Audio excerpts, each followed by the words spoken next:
The Jalazai refugee camp is home to some 100,000 Pakistanis. This camp has existed for a few years.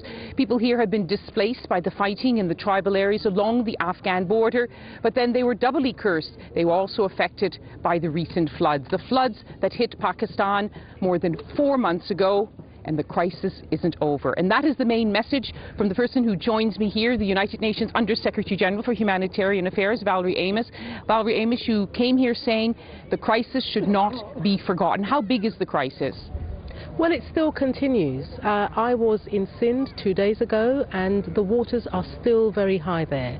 You come to an area like this where a lot of people have returned home, but of course for security reasons the people in this camp have not been able to go back. We have to make sure that if they do return, it's on a voluntary basis, that security is maintained and that basic services are also provided.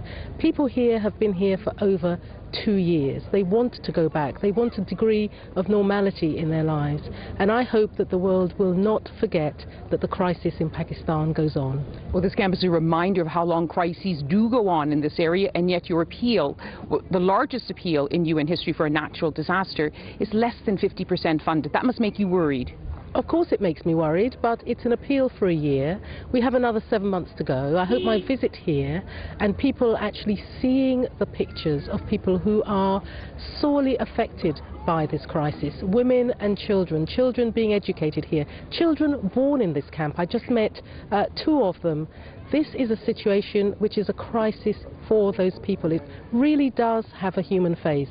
And I think when people remember that, they will persuade their governments to give more. Now, the people here, you can see that, rows and rows of tents. They're fortunate because the winter is closing in. They have protection. But when it comes to your appeal for shelter, I understand it's only 14% funded. People are going to be living in the open. It's very cold here. I think people need to remember that winter is real.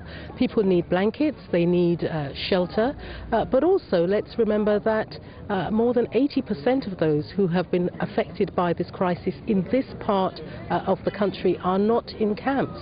I mean, they are staying with families who are giving them support and who are themselves extremely stretched. So it's people in camps, but it's also people outside of the camps who need our support. You have to work with the Pakistani authorities. As you know, they've come under criticism. What is your message to the Pakistan government? Because, of course, it's to them that the people look to first of all. This has to be a partnership. The first point of response are the local communities, local government, the government of Pakistan itself. We are here to support that effort. The United Nations agencies, the NGOs, national and international, cannot do it on their own. The government of Pakistan has to be a key partner in all of this. It's your second visit to this area. Does it strike you just how difficult it's going to be to take this on? Well, what strikes me is that a lot has been done. We've managed to feed millions of people. Millions of people have access to clean water, but the scale of this is what people have to remember. Nearly 20 million people affected. It's a huge number. The world has to sit up and take notice. Valerie Amos, UN Under-Secretary General, thank you very much for joining us here in the Jalazai camp in northwest Pakistan. And that's what's often said, that any government, any country would have had a hard time dealing with a disaster on this scale. But there are, as she says, some 20 million people affected. So 4 million people are said to still need shelter. So what matters most of all to them is getting help as soon as possible. That's all from us here in the Jalazai camp.